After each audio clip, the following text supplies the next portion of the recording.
To receive instant notification each time I upload, please hit the subscribe button and the bell notification.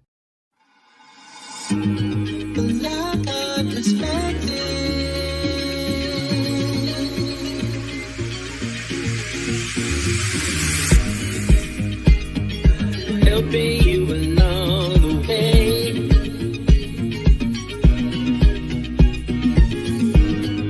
Helping you to make it through another day. Yeah, yeah.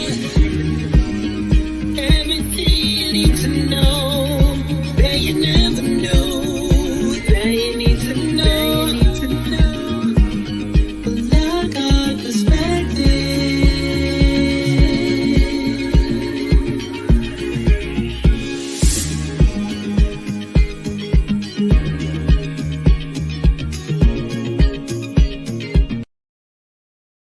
Well, thank goodness that it's Friday. It has been a week. Let me tell you, I'm so glad to see each and every one of you. You guys know how your brain starts to get a little foggy? Well, mine did a few times this week. Today, specifically with this show, I literally set the show up and I said, okay, we'll start at 3:30, but I forgot to add the 3 and the 0 at the end of the at the end, and you didn't see it. So it looked like I was supposed to be here at 3 o'clock. Needless to say, I'm here a little early, but I'm actually late because y'all don't care nothing about that. Anyway, I want to thank you all for being here. Kimon Reid Unstoppable was here first earlier, and I noticed that when I got here and it said 3:03, and I was like, yikes. And then I was like, we'll start at 3:30. And so nonetheless, here we are. Valiant One, it's so good to see you. Happy Friday to you. Happy Friday to you. And then Sarah Brown says, I just sat down. Dogs are barking. Perfect timing. Yes, ma'am. So, we're going to look at a few stories today. It is Friday, and so I do have some stories from our mailbag, but then I've also got some other stuff too. So we're just going to have a standard chat. Nothing formal, nothing fancy, just us sitting here chatting, me with my coffee and the turtles that I should not be eating, but I am because they're tasty and it's Friday. How about that? All right, so one of the stories that I wanted to talk about was Enough is Enough, and that comes from the Los Angeles sheriff. Yeah, he said enough is enough, and let me tell you what he's talking about. What he's saying is Venice Beach is off the chain and it's out of hand, and he doesn't want it going on anymore. Apparently, there's been a lot of money that's been thrown in that direction, and according to what he's able to determine, it has not gone to the right individuals because he has a problem, and so do the neighbors, and so do the homeowners and shop owners in that area. So let's just get right into the story, shall we? It says enough is enough. The Los Angeles sheriff urges the state of emergency on homelessness.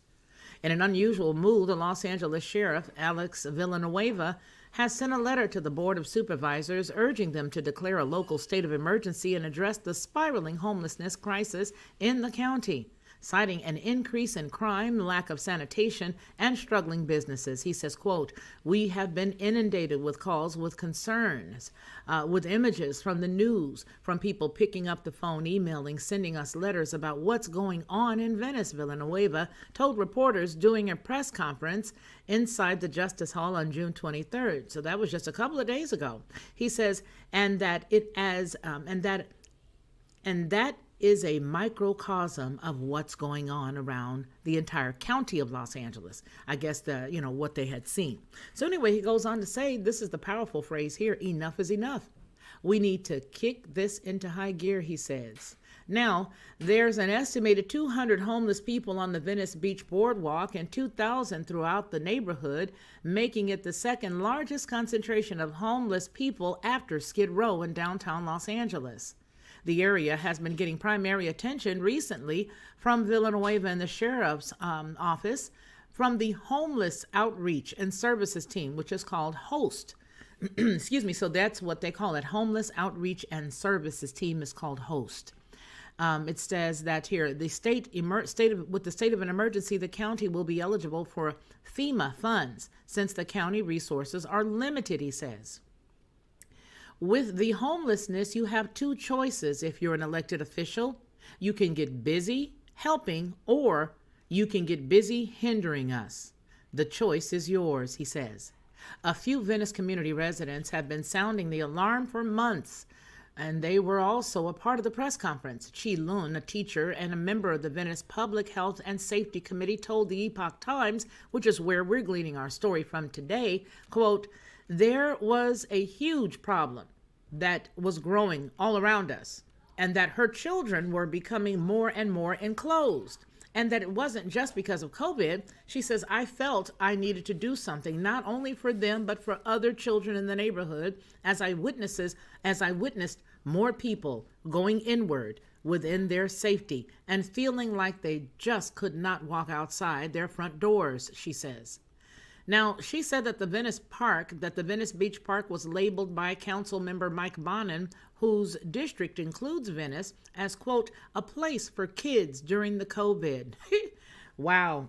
So he said that it was a place for kids during COVID to feel safe and get internet access, end quote. She says, but yet, that very park, we had 3 RV explosions. We had drug use. We had RVs staying on the streets. So when people walked out, you talk about sanitation, our police have been doing an amazing job. Our sanitation has been doing a great job, but they cannot keep up with the amount of things and people dropping stuff off in the middle of the streets as a dumping ground for their trash. Now, according to Villanueva, who says that it is a national disgrace.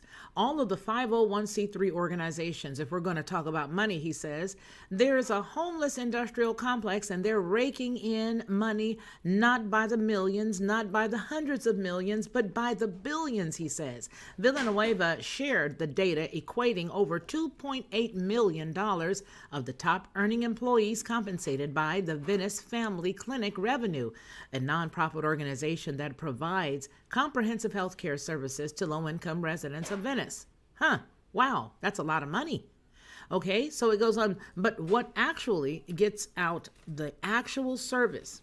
He says, but what actually gets out to the actual service provided by individuals is just not there.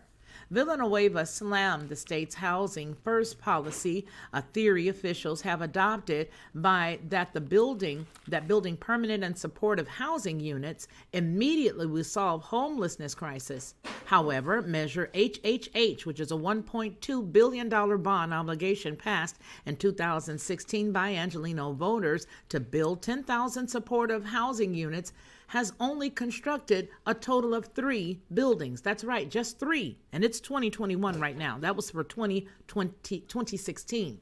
Okay? So you cannot build your way out of homelessness, Villanueva says. It was the Los Angeles Homeless Authority themselves that said for every 100 people that we house, they're replaced by 120 on the street. That math seems to elude these people, our elected officials, he says. On an average, Los Angeles spends close to $1 billion annually on homeless services, according to the data that the sheriff provided. In fact, we're way past $2 billion this year because this is just half. This is just the first half of the year. So the true numbers that we're looking at as the problem grows like clockwork year after year. He said, so you tell me, do you think that it's time to regulate public space? He said. In response to the press conference, Council Member Bonin released a statement saying, quote, Sheriff Villanueva and I are very different.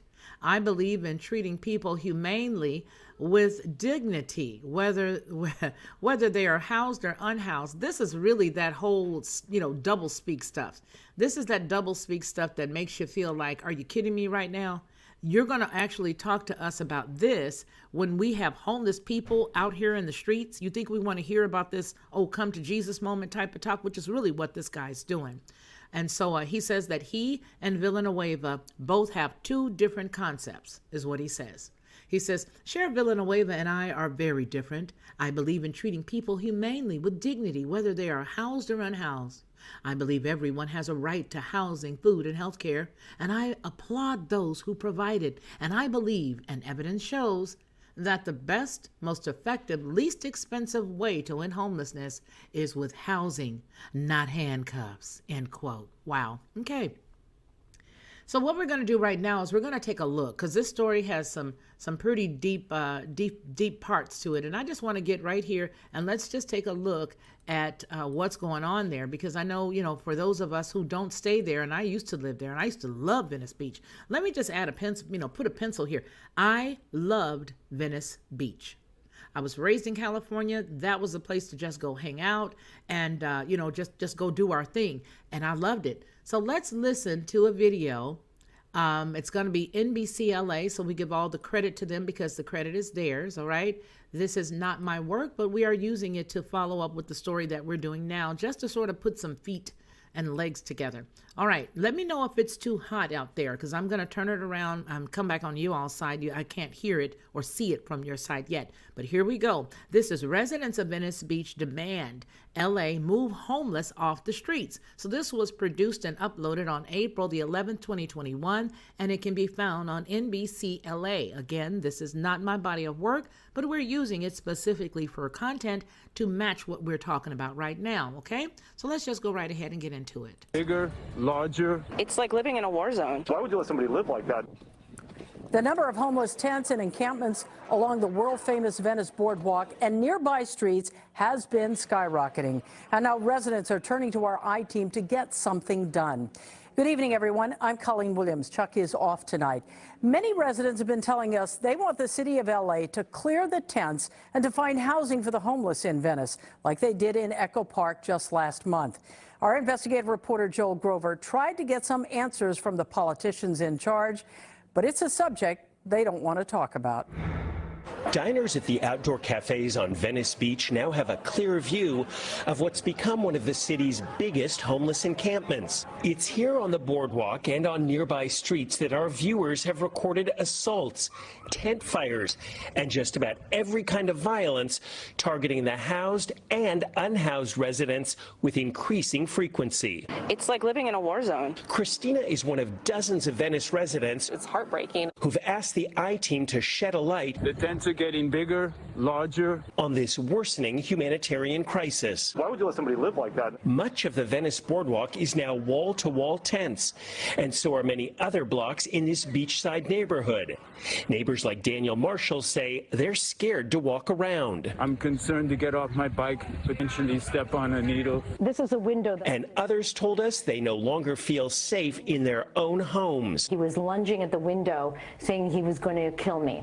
Janet was home at 2 in the afternoon when her surveillance cameras caught a man who appeared to be homeless trying to break in. What is going through your head when there's someone right outside your window trying to break in? All I know to do is scream. LAPD crime stats from 2020 obtained by the I-team show a 31% increase in Venice crime reports where the suspect was described as homeless.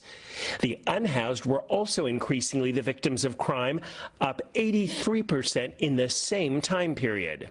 We met Jack Rivers when he was living in this tent along the boardwalk. Every day there's fires, guns, knives, crime. There's a lot of crime here. People need help. They need to get these people housed or sheltered. People like Christina now want the city to clear away the tents, just like officials did in Echo Park last month, after outreach workers found housing for the homeless living there.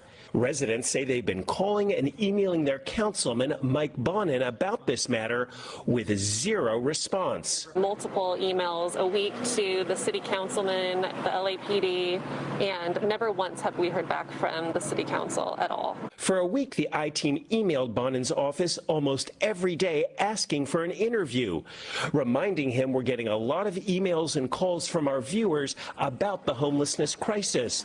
We finally got the answer from his staff. Councilmember Bonin is not available for this interview. Do not walk down that street. Don't go there. Now some residents say they've had enough of the once idyllic enclave of Venice. I have to be honest that I think about moving neighborhoods right now. Yeah, I do. For the I-team, I'm Joel Grover.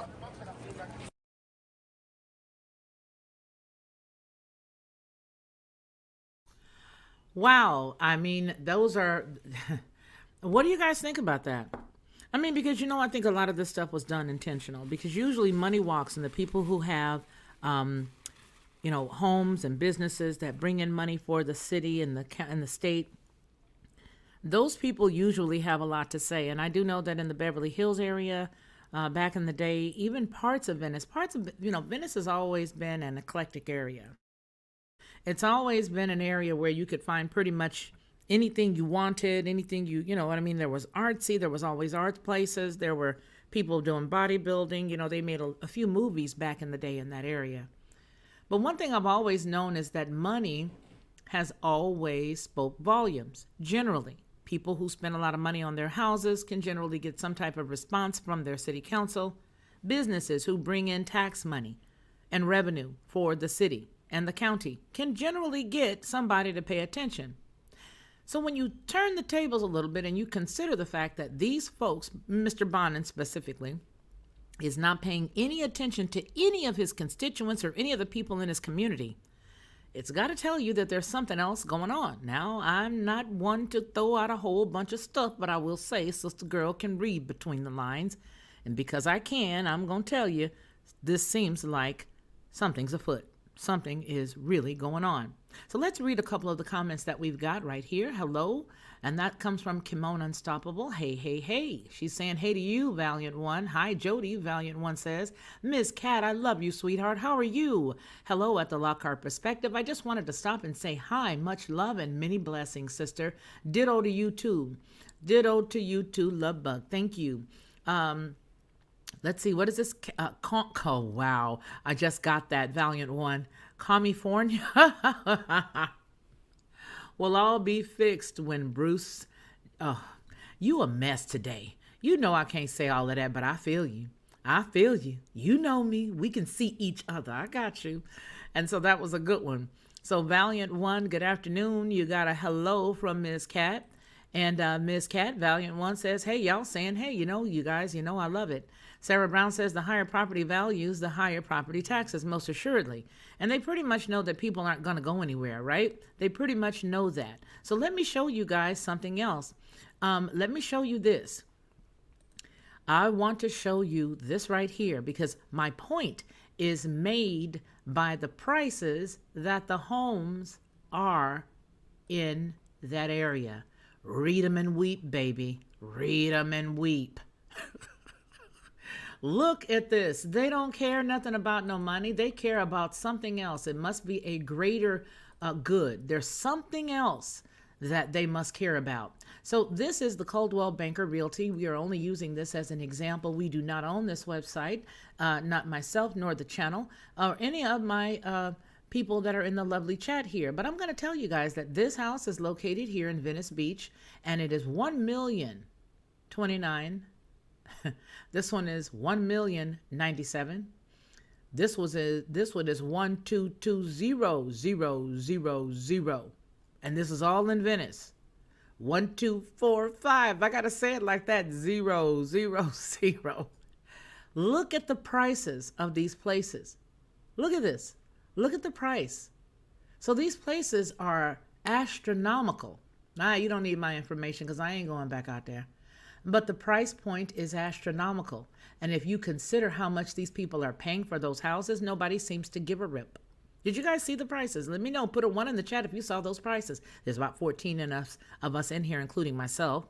So I'm going to put a 1 because I saw those prices. Let me know. Did you guys see those prices? Did you see that? That's amazing. So you're supposed to pay that kind of money and then have homeless people running around with needles and all kinds of accoutrements for bad stuff going on. Okay? Thank you, Sarah Brown. So all of the accoutrement it takes for you to see bad guys. You're supposed to pay over $1 million for a home and the taxes that you have to pay per annum. You're supposed to pay that, and you're supposed to shut up, and you're supposed to like it. And you're not supposed to care that there might be people like that person showing that they showed on the camera digging around on your front porch trying to get in your house. And remember, this is California. So it's not as if you're going to be able to protect yourself because, well, they'll have something to say if you do. So what are you going to meet somebody with that comes through the door like that? I don't know. I just don't know. But I do know that part of the story here that we're going to finish, because I really, I really think that it's important for us to talk about this story. I really honestly do, because a lot of times we don't see what's really going on in the rest of the world, right? We only see what's going around or what they want us to see. They're still trying to get people to come into California to come out and visit. That's what they want. They want everybody to come out and visit. Yeah, they do. So Bob Carlson, he is the owner of a skateboard shop. All right? He is the owner of a skateboard shop out there in Venice Beach, California. And listen to what he had to say. Bob Carlson says that 2 weeks ago, his beloved security guard, T, was brutally attacked by a homeless person who was high on drugs. He said, quote, he stabbed him multiple times in the head, tearing up pieces of his scalp. Carlson told reporters as he paused, I'm sorry, this is tough, he says. These are people who work for me, and I feel responsible for them.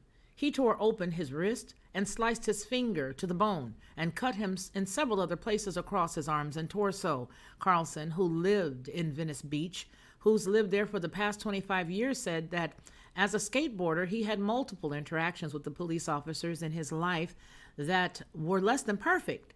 So that's why he says, quote, it takes a lot for me to stand up here and give this man my very thanks publicly, but that's what I'm here to do. Carlson said that while he was pointing to Sheriff Villanueva. Now, the people of Venice are so scared, he says, and they walk around in fear of being attacked and our tourists are gone. So now, wait a minute. The tourists are not going down there. So all these people that own shops, who are you selling things to? You see how this is really having a trickle-down effect? That area, as you all may know, who may have passed through or traveled in California, he says the people there are not purchasing because there are no tourists. None. The people of Venice are scared and walk around in fear of being attacked. Our tourists are gone. Our restaurants and our businesses are struggling. And of the cultural hearts, and one of the cultural hearts, the arts community of Los Angeles is being decimated, and something has to be done about it, he said. Bonin was granted, get this, Bonin was granted $5 million by the Budget Finance Committee to ramp up the homeless efforts, especially in Venice. The council member has been staunchly opposed. That's a good one, actually. We should use it later. We'll add it with smarmy. We'll stick it over there with the word smarmy because we like that one too. Anyway, the council member has been staunchly opposed to the law enforcement's involvement efforts. He says, quote, the Venice Beach Encampment to Home program will not be led by law enforcement, nor driving or driven by threats of arrest or incarceration. We will offer what works, housing and counseling or mental health services, substance abuse, recovery services, and anything else needed to successfully transition people into housing. Bonin wrote in an email to recipients on June the 22nd. Well, if you've had all this money coming through there, what's taking you so long? What had happened? Where the money? Where's the results? I can't imagine. I feel bad because I've got so many family members that live there. Even my dearly departed close sister who just passed away. They're suffering living in California as a whole, but these areas that are the really nice money bag areas that people love to come to see, that have made history, these are the places that are being completely torn apart. All right? Bonin plans to reach every person on the boardwalk by deploying outreach workers from St. Joseph Center for 6 weeks under the new plan. Residents are thankful for the help, but they say it comes on the heel of ignored cries for help. A month before the pandemic, Bonin championed a bridge housing that just a few blocks from the boardwalk. Now, see, I saw this, and it's like nothing. It's compared to what their problem is, it's nothing. It says it's unclear how many homeless people on the boardwalk are being connected with the supportive housing unit. Encampments, trash, and RVs line the sidewalks surrounding the unit, and the neighborhood say they fear for their safety. LAPD Captain Steve Imberlich told the Venice Neighborhood Council earlier this month that felony arrests are up 68% and misdemeanor are up. Their arrests are up 355%. But it doesn't make much of a difference when they're released the same day. According to the Sheriff's Department, there have been 0 arrests made during the host event, the host efforts. Lieutenant, whatever his name is, it looks like Diedrich, who leads the host team, told the Epoch Times, that we do what we do regardless of other issues surrounding this topic in an effort or a political effort, in a sense that politics doesn't factor in the human condition. So it really doesn't. When he's making good sense there. He said so far that they've done 7 outreaches and connected 15 people to housing and 4 people who have been reunified with their families through the West Coast Care. So it's just a bad thing, and they've got billions of dollars. We're going to click out of this story. We're going to get out of that one. But yeah, they've got billions of dollars there in California. Billions, I tell you. How much sense does that make? That they've got all of that money and no one is doing anything. I feel like it's not even for me as a person. I feel for the homeless. I do. But this is a real bad catch-22. Because if you find yourself just on the side of the homeless people, then you're going to turn the homeowners and the business shop owners into the enemy. But if you look at it as just, it doesn't make any sense across the board, I feel that the homeowners, I feel for the homeowners. I do. I feel for the homeless too, okay? But I also feel for the homeowners. And let me tell you this. I want you guys to say, hey, let me play devil's advocate. I feel a little worse for the homeowners because they can't go anywhere. The shop owners, they can't go anywhere. But yet they're still paying their taxes. They're still paying their taxes. You let them not pay their taxes one time and see what happens. So I feel really bad for those folks who are not being taken care of by the people that they voted for, okay? Again, there is something afoot. Now, you know that Newsom, they did get all of the votes and all that stuff together. I think it's the tally sheet where everybody signs the sheet. And you guys, I apologize because my thinking ain't all here, but I know y'all got my back. So you know when I say the sign-in sheet, you know what I'm trying to talk about. That thing that everybody signs when everybody want to say, okay, we don't like you no more. So they got enough signatures on that thing that everybody signs that says we don't like you anymore. And now they said that they're going to move towards trying to get him out of there. That cat ain't going nowhere. No, his auntie gonna make sure he stay put. You know who I'm talking about. Sips coffee slowly. Skeletor Pelosi, that's who. That's who's going to make sure that he stays put, and everybody else who has paid his way. Okay? All right? Hello, nature lady. How are you? I love that picture of the trees in the back. That is so relaxing. Oh, man, that looks great. I just wish that I could walk barefoot someplace on a nice piece of trusted ground. Just barefoot. That's what I would love. Steve Willis, hello. How are you, my friend? How's everything going? Sarah Brown says, I almost feel as if another part of the destruction of small businesses, tourist areas are great for mom and pop shops. You know, you're right, Sarah. And in that area, let me tell you, girl, I know you may have already gone down there, but let me reminisce for a second. I remember being able to go down there and you could find the most cutest, just the little eclectic things. If you just wanted a little bit, just some beadwork or the little bead jewelry. I like to collect stones. I love to collect stones. I love amethyst. I love, tourmaline, all the stones. I even like fool's gold, pyrite. I love everything. You could go there. Okay, Sarah, you could go there and you could pick up cute little earrings. You could walk a few more feet and you could see somebody, little street vendors. Sometimes I would never eat at them, but I just thought it was cool. You could see people out there with their corn, putting the butter and all different flavors on it. You could walk a few more feet and pick up a nice little tie-dye t-shirt. And I have a few right now, albeit they're not from there. I love tie-dye, right? So they would have the cutest, most eclectic things.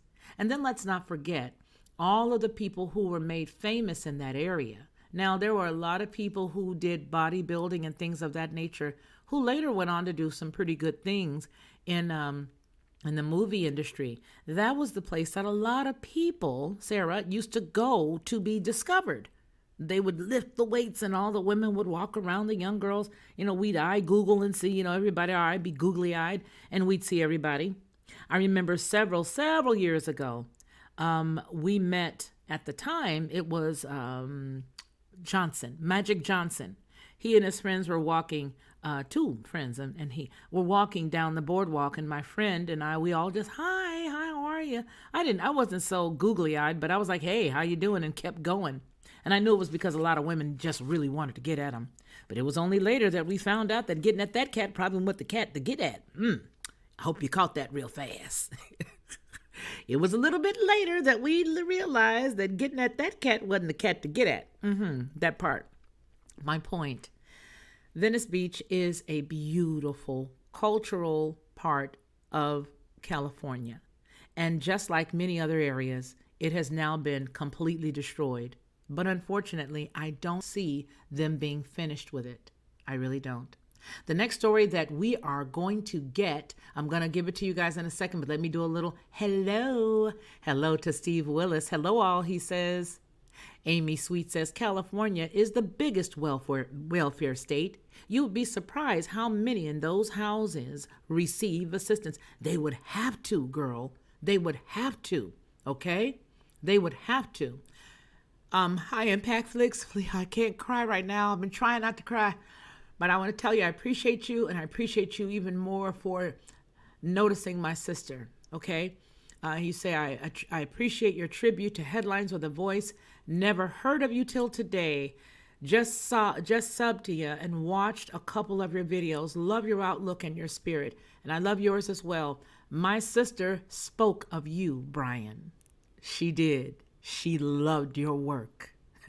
Ironically, we had a conversation about you.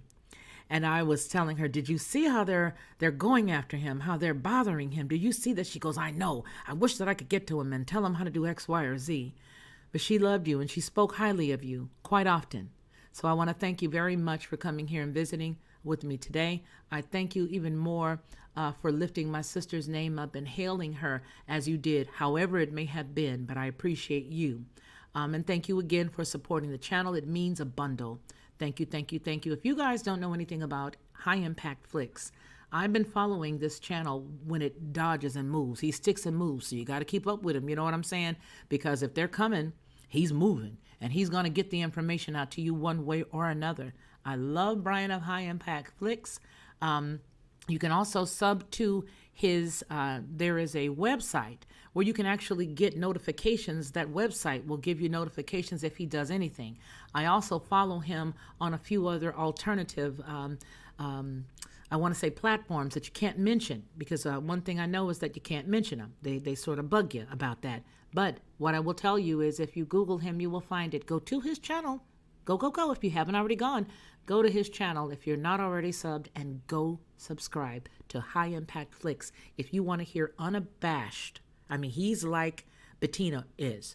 He is unabashed with his information. He has no fear. He's completely alpha male. He's everything a woman really likes. An alpha male who is alpha for a reason. Okay? Nonetheless, I thank you so much, kind sir. Thank you, thank you, thank you. So California. We're talking about California, Brian. We're talking about the fact that, Venice Beach has been attacked, and I think that it's done by design. I don't see it being anything else, because money usually moves people who are in the realm of, politics. They always want to go and hug the babies, kiss the babies, but they also want to sort of rub shoulders and elbows with those business owners, and they're not doing it. They're not paying any attention to these folks at all. They're not paying any attention to these folks. And so that lets you know everything I've always said about California. For those of you who follow the channel, you know what I always say, that California is a crash dummy. It is an indication that lets you know how you can take over a country one state at a time. If you can do it in California, trust and believe you can do it in any other state, because what happens out west is going to trickle all the way across to the east, down to the south, and up to the north. Trust and believe it. Trust and believe it. Whatever goes on there, if you can make it there, you can make it anywhere. If you can make it in Hollywood, if you can make it happen in Hollywood, trust and believe you're going to make it anywhere. So now we've got a couple of other stories. I want to let you guys see something that's going on. Now let's just break it up a little bit here, because I want to talk about Joy Reid. What a hot rump mess she is. Well, she was trying to have this critical race conversation, which I think is the most ignorant thing in the world, because I don't need anybody to feel sorry for me. All I need to do is stand up on my own, make it happen, Captain, and if I don't make it happen, it's on me. But you have a lot of people who look like me who are definitely pushing this critical race theory garbage. They want it taught in the elementary. They want it taught in what I used to call junior high school, which is now middle school. They want to teach it in high school. They want to make sure that it's being taught in all of the colleges and university across the United States. Well, she got her keister handed to her. And let's just go and see exactly what happened. I'm going to go ahead and pull that up because I think that it's exactly what she gets. Because, we get a lot of people that I don't call them Uncle Toms. I know a lot of people say, Uncle Tom, you are Uncle Tom. You are Uncle Tom. She's not an Uncle Tom. She's a Sambo. Now you read the book, you know the difference. That's exactly what she is. And I don't appreciate her being used as a Sambo, but hey, whatever side your bread is buttered on, baby. Whatever side your bread is buttered on. Here she is. I'm going to let you guys see this. And this, again, is specifically for educational purposes, commentary, jacking her up, whatever you want to say. It is not owned by this channel. I don't have any rights to this, but I will use it to talk about this sister. I sure hate it. I hate that I got to. But who else better than me? All right, so here we go. Let's see what happens. It says critical race theory is taught in law schools, but she was trying to get at this guy. Apparently they met each other on Twitter. Let's give the quick backdrop. Apparently there was an invitation that was given on Twitter, and he comes onto the show, and she after that goes and does some other stuff, and anyway, acca-lacka. Let's get into it. Let's see what happens. Let's watch it. Okay, come on. I'm doing the Biden. I'm doing the Biden. This is my rendition of Biden. Come on, let's get with it. He said, which is strange to me that you. Let me respond. This is not a monologue. This should be a dialogue, right? Am I right? It's my show, so it's how I want to do it.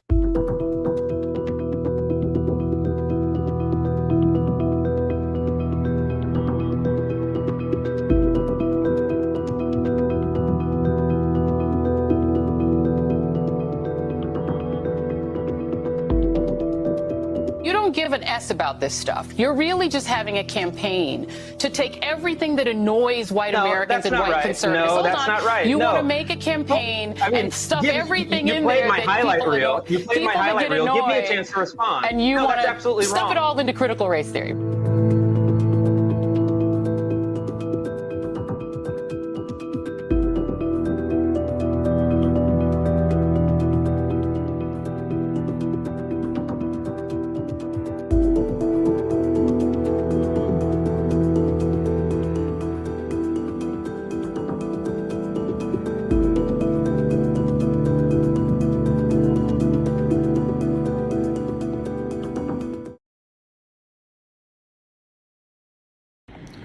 Homeowners, this incredible. Let me at her. That's all I got to say. Is just let me at her. I want her. Let me at her. Just let me at her. And y'all ain't got to hold me back. You know how you got on Esther on Fred Sanford, where they be trying to hold her back, and she be like, you old fish-eyed fool. You ain't got to hold me back. Don't even touch me. Just let me at her. We'll just have, listen, if I had to deal with her, and I am calling her out, if I had to deal with her, anything she would say would be with me responding to her, what could I compare it to? I could tell her, please, the next time we see each other, do not bring a Q-tip to a jousting. How about that? Let me at her. Here's the problem. The problem is that every single time they want to push a narrative, they find one black person who cannot pay their light bill, and then they go ahead and they put them on Front Street. Hey, we got your number. We know what your bills look like. And if you don't say X, Y, or Z, then we're going to have a problem. The other side of that coin is, do they really believe the stuff that they say? Does she really believe the stuff that she says? I mean, when did it become a problem? Why is it that all of a sudden now we feel like we have been taken back to 1920s, 1930s, 1940s, 60s, all the way through to the civil rights? At what point did that happen? It's like we were all sitting around, really sitting in the lunchroom together, black with white, with Asian, with everybody. We were all sitting in the lunchroom together, minding our own business, had no problem. And somebody came in as soon as you wanted to go bite into your pastrami and rye and said, they don't like you because you black. And you looked over your shoulder and you're like, well, who don't like me? Who don't like me because I'm, what? It's just, you know, it's a Q-tip to a jousting, a Q-tip, like get away. But it's like, why would you think that now is the time for this conversation? The conversation is pulling us way behind. It is a distraction to the truth of what's really going on. So I've got a problem with her. I've got a problem with Whoopi. I've got a problem with all of them speaking for the populace of folk that look like me, because we don't all think that way. And you guys know that. I don't think like that. I don't have time for that. Now, if you a fool, I'm just going to call you a fool. If you a racist in that you are mean and evil because of your color, it ain't got nothing to do with your color. Maybe what you ate, just because of what you learned, is because who raised you. If you a fool, whether you white or whether you black. I got a problem with black fools and white fools. It don't matter who you are. I am not prejudiced. If you a fool, I am not going to kick it with you. But my point is, why is it that this is the topic right now today? From last year, May, actually at the top of January of 2020, when all this stuff started happening, if you guys remember, I put up a story or two and I said, watch out, because when these things happen, look what happens when they happen. If you remember, every single time they bring up division, what's going on in that year is either going to be some type of election, whether it be local, whether it be federal, no matter what it is, you're always going to be able to trace it back to a time where you had to go and cast a vote. So for her and anybody else that wants to think that we need to be coddled to simply because of our color, I say you need to beat it, dusty feet. Scram, because you're causing more of a problem than anything for us. You really, truly, honestly are. There is not this, I don't want you to give me anything because I'm white, I'm black, or half white, or whatever my family is. You see what I'm saying? I got white in me just like she do. Ain't none of us here pure, even those who say they are not. But I don't want you giving me anything because I'm black. I don't want you giving me a job because I'm black. I don't want you giving me food because I'm black. I don't want housing because I'm black. I don't want medical because I'm black. I don't want anything because of my color, all right? And I'm more copper than anything, all right? All right? I don't want you to give me or feel shame or feel sorry or feel down. You ain't done nothing to me. And for those of you, my sisters and brothers out there who happen to be of the other shade, y'all quit letting these people make you guys feel guilty. I said it. I don't know how many other people are going to say it, but I'm going to tell you right now, don't be running around here letting these folks make you feel guilty because of the color of your skin. Don't do it.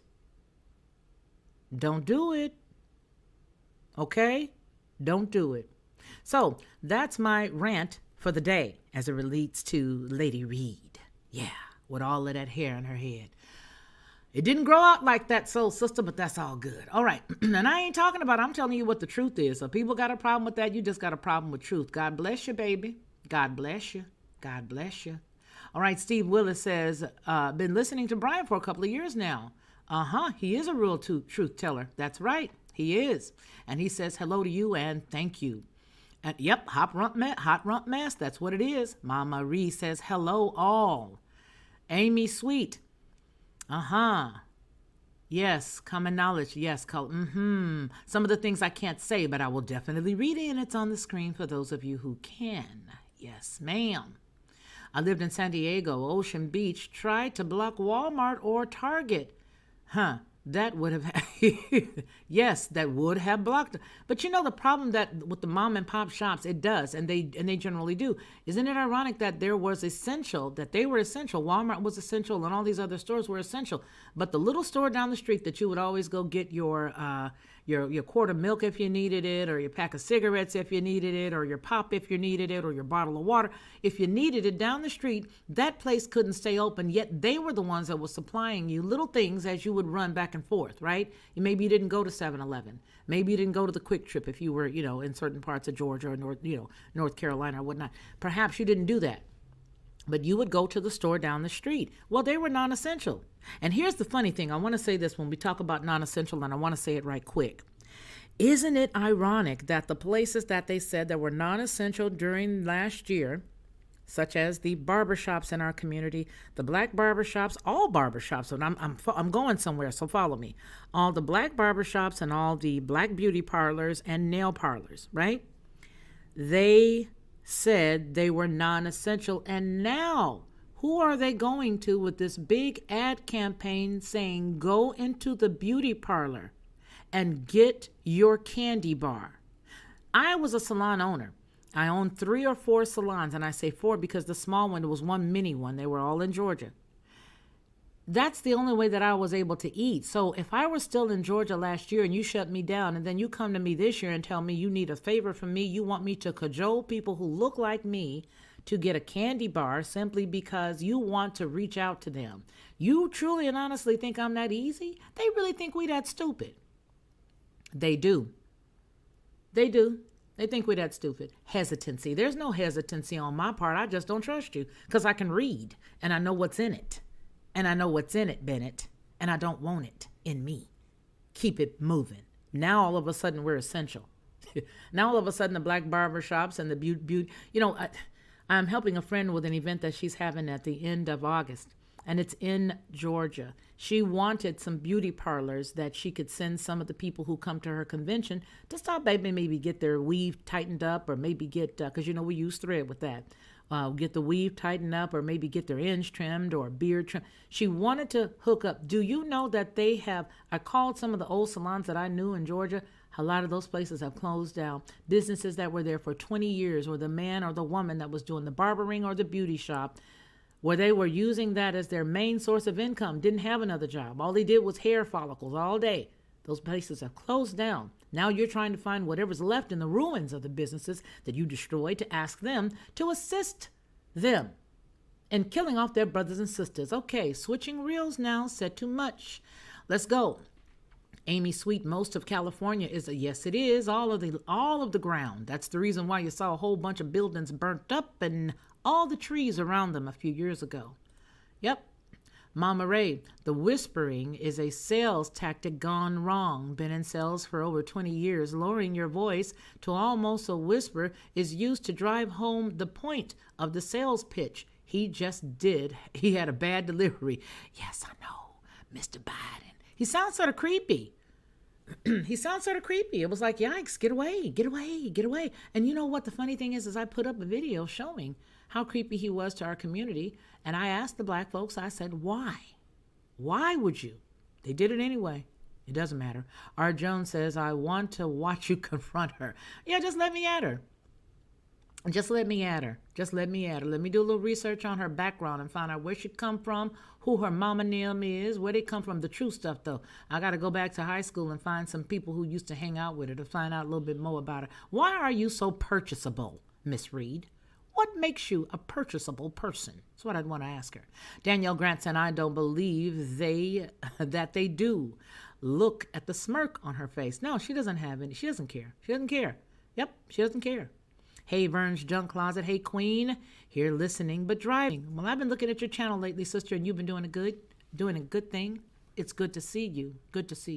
Amy Sweet says, I discovered you through headlines. I never knew her personally, but she was always uplifting. Yes, she was, until she wasn't. Because I'm going to tell you right now, when she would lower the hammer, listen, I don't know about you. We're going to segue just a second, but how about the fact, for those who ever watched Headlines with a Voice, what I loved to hear her say is, narrator's note.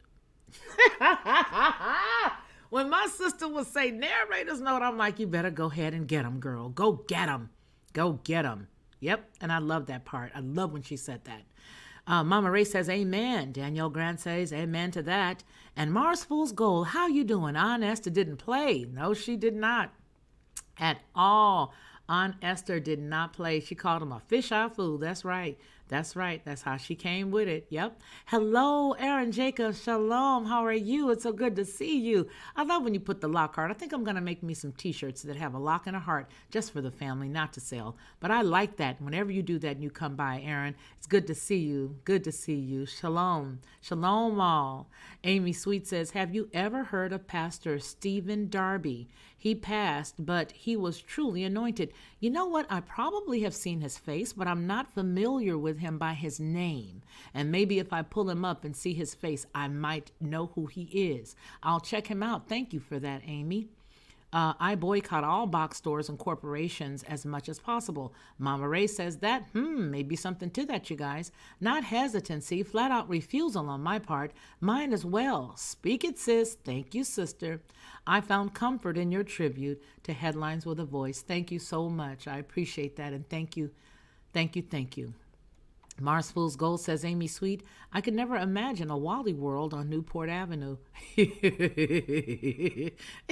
Marty Lauderdale, one of our channel members, thank you so very much for being here today. It's so good to see you, sis. You said it, Fefe. Girl, you know I had to do it. Using code name above on purpose, no disrespect. I got you, girl.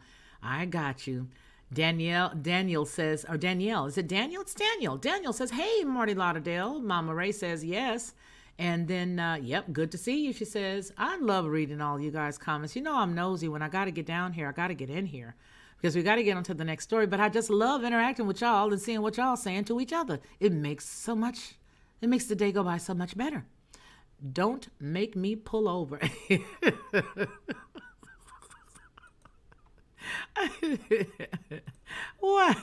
What birds? What? Come on now. It's all good. Come on now. It's good. It's always good to see you. It's always good to see everybody. So now we're going to go into a little bit more. Hey, Gerald, Wake Up Call Gaming. How are you? Happy Friday, everyone. Hello, Miss Felicia. How are you doing today? I'm doing much better, brother. I'm doing much better. I was on a little bit of sleep. Don't you hate when you ask people how they're doing and then they get to going like I'm about to with old people? Because we always want to tell you, well, baby, I'm doing fine, except for, and you're like, oh, yikes, I was just being polite. And then they get to tell you, but now my bursitis has been acting up and I don't understand. And now, baby, my elbow, but you know what the doctor said. So I'm not going to do that to you, Gerald, but I will say this. I had not had a lot of sleep, but I got a little bit of sleep overnight. And so I feel much better today, and that is how I'm doing. See, I didn't go to the whole old people thing. Y'all didn't have to hear about it, okay? All right, see, okay? And then Vern's Closet says, I thought that I was the only black person who boycotted Wally World. No, I am too, sister. I don't mess with them. Because you know what? They want to be everything to everybody. And here's what I think. I think a lot of stuff is going to get is going to backfire in people's faces. Okay. And here's why I say that. Because if you go scripturally, you can see what time it truly is. And you can also see that they jumped the Jubilee. As you remember last week, we were talking about Jubilee and we looked at the years. So they had a handful of years. Well, they jumped Jubilee and made it happen last year, which means their timetable is completely off, which means anything you do to harm us will be thrown back on you. I foresee small pop-ups coming all around. I think that people in their community are going to start to get the picture and start to support their smaller stores. I think that, here's the great thing. If you have some real nice seeds and you have some fruits and vegetables, make sure that your city ordinance allows it. But if you can grow it and you can barter with it. Give people healthy vegetables. I think that's what's going to happen. I think we're going to get back to the basics of stuff. You know what I mean? Especially if we consider if we can barter, would make it a lot easier for us, right? If I could barter with you and bring you some eggs and you can give me a few cucumbers, well, I didn't have to spend any money and we got to have a little conversation about what's going on in the neighborhood, right? Especially if you're in those type of areas. And I do believe that that's the main purpose why they're trying to rush everything biblically. Yeah, I do, because they know what's coming. But the bad part is they can't read, can they? They don't know they lose. Crazy. All right, so Mars Fool's Gold says that full moon was a doozy. Good to see all of you. Blessings. Outstanding, Felicia. My foot hurts and I still have some condition I can't pronounce. It happens to runners and dancers. Okay? All right, you guys, we're going to get into the next story. So we're at 54 minutes. I'm not even sure if we need the next story, if maybe we should go into the next story the next time. You guys know I don't like keeping you all long. I don't like keeping you for 2 or 3 hours unless it's with my brother Ronnie Man and we throwing down with that word. Now there, yeah, we can go. We can get it. We can go. How did you guys like the talk? Those of you who may have seen it, when we dealt with Jubilee, we dealt with the Book of Jubilees, and we dealt with, the all the good stuff. Anyway, I saw a lot of good comments, and so I know by those comments you guys enjoyed it. All right, let's get into this. Did you know that Kentucky agencies could cite religion to reject families for welfare under a new state law? Did you know that? I could not believe that. So let's just peek at it really quick. We're just going to read a little paragraph because we're not going to be here much longer. As you can hear, the grandchildren are coming down the stairs because they want to hang out, and I don't really want them to. All right, so here it says that a bill. Oh, wait a minute, you guys. I got to tell you where the story came from because you know how I like to do this right here.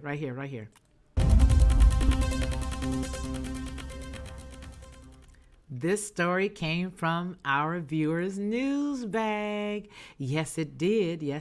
So now we get to go into the story because I couldn't wait to do that. Steve Willis, y'all know how I love to do that. All right, so this, believe it or not, was February 22nd, and there may be a lot of people who already knew this story, but as I always say, I did not. So this bill would let child welfare agencies reject some families citing sincere religious beliefs. Private child welfare agencies in Kentucky could refuse to serve certain categories of people if doing so would do conflicts. If doing so, I think they were supposed to put a "so" there, conflicts with their sincerely held religious beliefs under a bill sponsored by several Republican lawmakers. Okay, let's check this out. Filed on February the 11th. This might be a good thing. Let's check it out because I didn't read it yet. I wanted to read it with y'all. Come on now, let's go. House Bill 524, filed February the 11th, would create a rights of conscience shield for the dozens of child placement and child care agencies that are licensed and funded by Kentucky Cabinet for Health and Family Services, many of them affiliated with various churches. Under the bill, the agency could withhold adoption, foster care, residential care, counseling, and related family services from adults or children, and the state could take no action against them as well. The lead sponsor is Representative Ken Upchurch, Republican of Monticello. He did not respond to requests for the explanation of his bill. However, the bill is similar to others seen nationwide in recent years, prompting legal challenges from civil rights groups that call such measures discriminatory, against same-sex couples, single parents, and others. In 2019, President Trump administration gave permission for the federal waiver for a publicly funded looks like it says Protestant. That's what it is. Protestant foster care. I think I got a little sleepy here, y'all. Anyway, Protestant public foster care in South Carolina to reject a Jewish, Muslim, and Catholic parents who wanted their foster children in its network. Kentucky's new House bill is a likely response to fairness ordinances that some local governments are enacting around the state that could be used to guarantee same-sex couples certain rights, even if the welfare agency morally opposes such a family arrangement, said Richard Nielsen. So, I don't know, you guys. I've always thought that the whole, child welfare system was a bit bass-ackwards. Bass with a B, Elgo, with a B. And so because that's how I feel, I don't know. Let's go down here and read what Richard Nelson says. He says, I don't know that we've ever seen that here in Kentucky yet, but this could be a preemptive effort to help religiously affiliated child placement agencies to maintain their moral convictions, their religious values, if there is a conflict in the law that comes up, Nielsen said.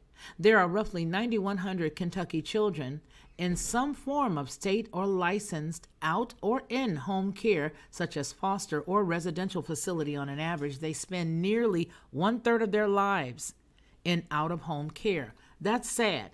So I don't know how something like that would work. I think anytime somebody, so for example, let me just put it like this.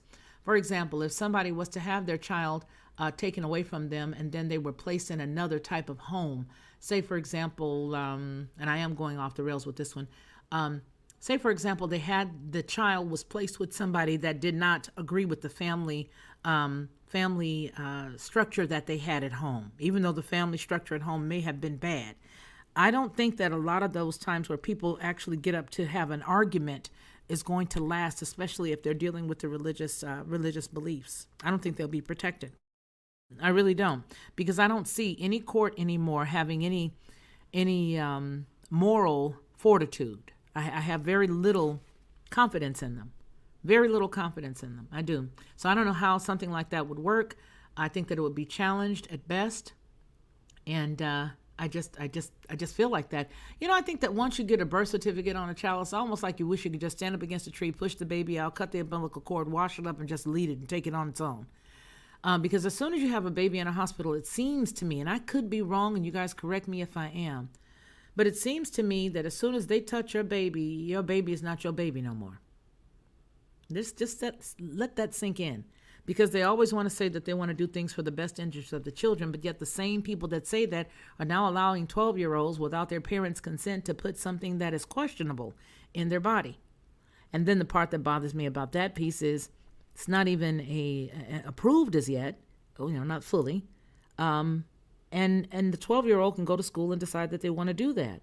You can't even get into a contractual agreement with somebody 17. But you want a 12-year-old to have enough sense to go and say yes or no to something like that. But let me tell you, the reason why they said 12 years old is because this is a spiritual attack. If you remember, Yahushua started his work at 12. That was the age of accountability. And the age of accountability is the age that allows a person to be able to make the decision between right and wrong. And that's why they honed in on the number 12. That's why. That same 12-year-old can't go fight for their country, buy a pack of cigarettes, get some booze. That same 12-year-old cannot do any of that. But that 12-year-old, the purpose of them saying the number 12 is because when Christ started his work, he was 12 years old, which is biblically the age of accountability. And in some cultures, that's the time where a person becomes adult-minded, because everything that should have been put in them has been put in them. So with this whole thing, I don't know. I just think that we're going backwards on a lot of places, a lot of things we're focusing interest and energy into that we should not be, and this is one of them. I think that right now, those nice laws, as pretty as they may appear to try to help people out, are only going to be a hindrance, is what I think. I really do. I think they're going to be a hindrance. I don't see a lot of people getting any help in these regards, and here's why I say that. Because if you tell Bobby that when he goes to school, for example, in Oregon, when he goes to school at 16 years old, that if he wants to just go to school, Bobby, and come back home, you can't stop Bobby from becoming Bobette at 16. What was Obamacare will cover him becoming Bobette. You better check it out. If you don't believe me, it'll be 100% free. You better check it out. He can become Bobette and come back home, and you can't say nothing to him. Nothing. Did you know that? Y'all better check it out. Everybody, oh yeah, all right. We got Obamacare. Really? You better read that. Y'all better get into that and read and see exactly what you can and can't do. What you can and can't do. If you're a woman that's got a uterus problem, you cannot have that uterus removed for free if for whatever reason it's either that or your life. But if you are a young woman who chooses you don't want to have any children under that exact same medical clause, you can have it removed absolutely free. Yep, they'll stitch you up. They'll take you and stitch you up, take it out and keep it pushing. Yeah. We're about to get out of here, you guys. I got one more story. Just one more. And then we'll be gone. Yes, we will. All right, so let's see. The security video. I know you guys have watched this. I tried to record the copy several times yesterday, but it just was not time for me to come up. I tried all the way until about 6 o'clock this morning to record several different stories. And then I said, you know what? You're not in a mental place to deal with this, and you need to just accept it. And you need to just chill out, go to sleep. And I did until 11 o'clock. So this is what I decided to do, which is what we like to do because we always get to hang out with each other like this anyway. So I don't know whether you guys saw the story or not. I'm sure that you did. But yesterday, all right, security footage shows that Florida condo being pelted with debris moments before the collapse. We're going to watch the video. Let me let it go. And then we got to get past this stuff right here. Let's go. A gentleman came. No, I don't want to see that. I don't like the videos of the commercials. But anyway, it's a heartbroken commercial. I hope this story is what I want it to be after. Because, you know, sometimes I'll click these things, and what'll end up happening is it will not be the story we thought it was. It'll be something else. Talking about a podiatrist visit. OMG. Can we get over it? This is not the story. I don't want to see this. Let me see, what is this down here? Yeah, this is it. I don't care. Why did you guys do that? I had a story here. All right, anyway, you guys. Let's see, is this it? Nope, it's not. Because I think what happens is they stick all of their stories here. So anyway, we're just going to read it. How about that? A resident of the partially collapsed 12-story beachfront Florida condo shared a dramatic home security footage of her apartment seconds before the building gave way. Rosie Santana's life was likely spared because she was not at her condo at the moment of the collapse on Thursday morning, the woman tweeted. I think it's down here. Is this it? Is this the story? I don't know, but I know I don't like what I'm seeing. Oh my, that's disgusting. Whew. Well, primarily because I'm not built like that anymore, let's just be honest, but who wants to see that? Anyway, let's go on with it. Okay, it says Rosie Santana's life was likely spared because she was not at her condo at the moment of the collapse on Thursday morning, the woman tweeted. White hail-like debris from the collapsing structure can be seen and heard pelting her living room before the camera abruptly goes dark after 13 seconds. She says, quote, I'm a resident of one of the condos on the side of the collapse, Santana wrote, less than 3 hours after the 1:30 a.m. catastrophe. She continues, this is a video from my camera footage inside. From the start of the collapse until the loss of connection, I was away from the building today. Toward the end, you'll hear the structure falling, end quote. Now, here are some of the pictures. But did you guys know, I know you guys did because you guys are probably all in tune yesterday to all of this.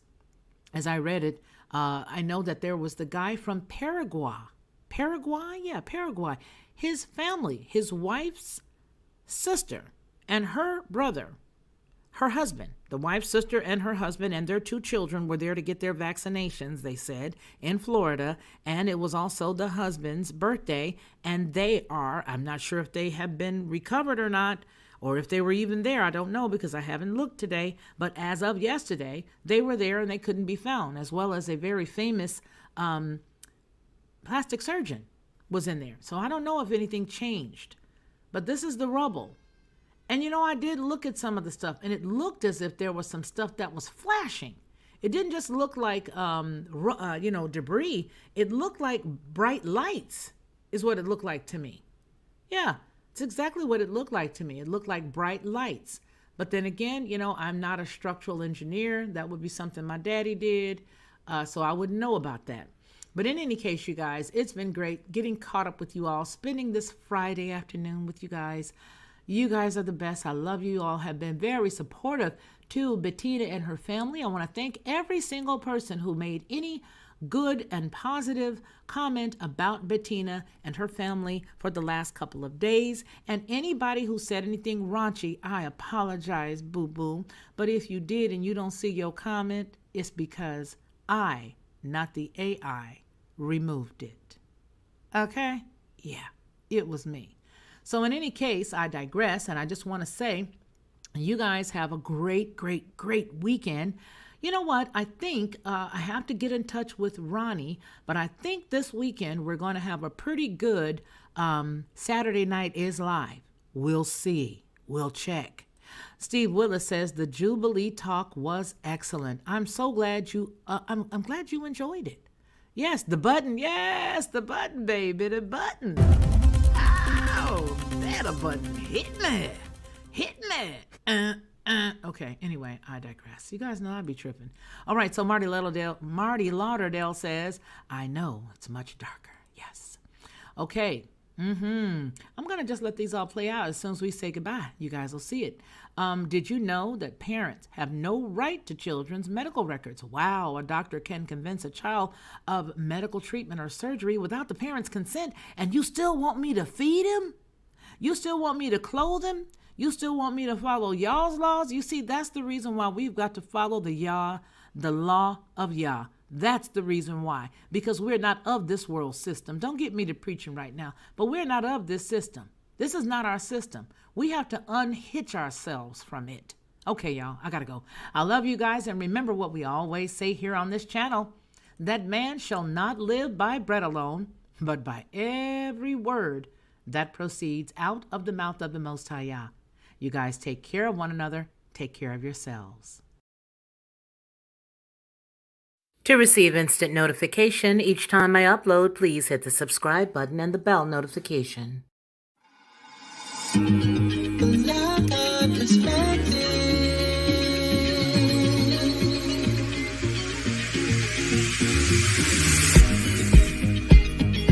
Helping you along the way.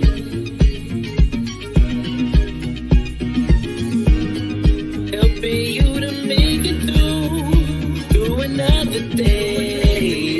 Yeah. Everything you need to know that you never knew, that you need to know. Lockhart Perspective.